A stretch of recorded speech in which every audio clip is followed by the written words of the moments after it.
Have you ever wondered why your life feels quieter than most? Why other people seem surrounded by crowds, invitations and constant chatter, while your own phone barely lights up? At first glance, it feels like something is missing. Loneliness creeps in, whispering that perhaps you're failing where others succeed.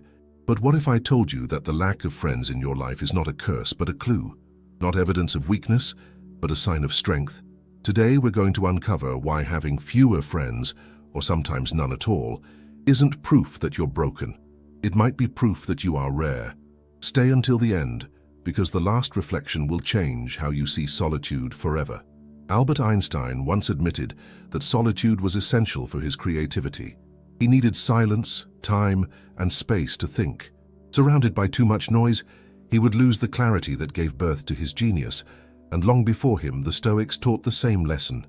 Marcus Aurelius wrote that a person who is at peace with themselves is never truly alone.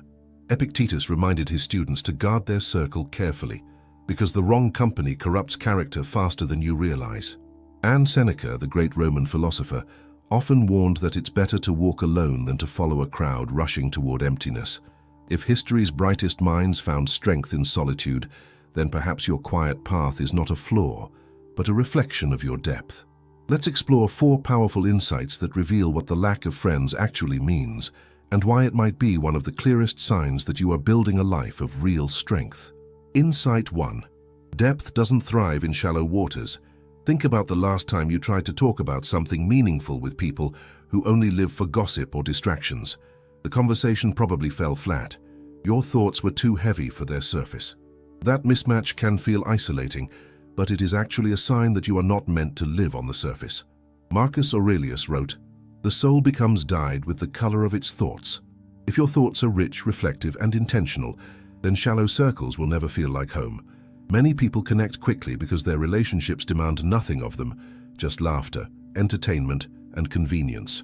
But if you crave honesty, depth, and loyalty, you will not fit in easily. And that's not a weakness. It's proof that you carry a different frequency. Being rare means you can't be everywhere at once. Insight 2. Solitude is the training ground of self-mastery. Why do so many people fear being alone? Because the silence forces them to face their own minds. They run toward constant company, not out of love for others, but out of fear of themselves. If you can endure the quiet, if you can sit alone without feeling like you're breaking, that is strength.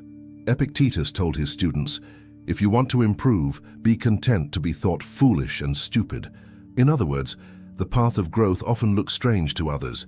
When you choose solitude instead of empty company, some may call you antisocial, but in reality, you are training your mind. You are building the skill of anchoring your peace within. Imagine the difference. Someone who needs constant chatter to survive versus someone who can stand in silence and feel complete. Which one is truly free? Solitude is not punishment. It is practice. Insight 3. Quality outweighs quantity every time. Picture 2 scenes. At one table, 20 people talk loudly, laugh at half-hearted jokes, and share moments that dissolve as quickly as they came.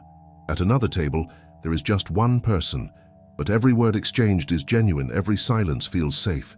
Which table would you rather sit at? Seneca once wrote, "Associate with people who will make a better man of you. Welcome those whom you can make better." The value of a friendship lies not in numbers, but in nourishment.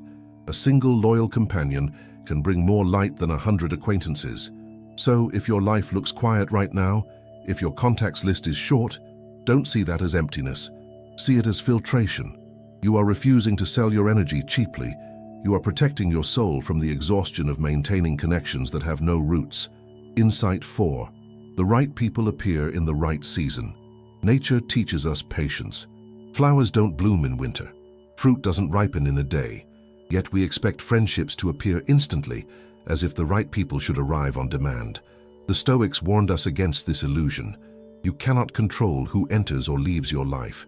You cannot force others to understand you, value you, or stay with you, but you can remain authentic. You can keep your values clear. And when you do, those values act like a beacon. Slowly but surely, people who share your depth will be drawn to your light. Think of it this way. If you always dim your brightness just to fit in, the people who could truly value you may never even see you. But if you stand firm, even in solitude, You make it possible for the right eyes to notice, the right hearts to connect, and the right friendships to form. So what does the lack of friends really indicate? It indicates that you have standards, that you are unwilling to waste time on hollow connections, that you would rather walk alone than follow a crowd running in the wrong direction. This isn't weakness, it is strength. It is proof that you know the value of your own company. The next time you feel the sting of emptiness, remember Einstein's solitude. Remember Marcus Aurelius's calm. Remember Seneca's reminder that the crowd is often misguided. Remember Epictetus's call to self-mastery. And most of all, remember that great souls are rarely understood at first glance. Depth attracts depth, but slowly. In the meantime, use this season to build yourself. Strengthen your body, expand your mind, nurture your spirit. Let solitude become your forge, where resilience and clarity are formed. Because when the right people come, they won't be rescuers from your loneliness. They will be companions to your fullness. They will not demand that you shrink or compromise your values. They will recognize your depth because they carry their own. And those bonds, rare, authentic, enduring, are worth more than 1,000 empty names in your contact list. The lack of friends in your life is not proof that you are unworthy. It is proof that you refuse to settle, that your light is too strong to be hidden in shallow crowds, that you know peace in solitude is better than chaos in company, that your heart is waiting, not for anyone, but for the right ones. So keep walking your path with dignity. Don't chase what does not nourish you. Don't confuse being surrounded with being fulfilled. And never forget, it is far better to stand alone with truth than to sit in a crowd built on lies. If this message spoke to you, I want you to do 3 things right now. First, subscribe to Stoic Spring. By subscribing, you'll build the habit of caring for your inner peace and growing in maturity every single day.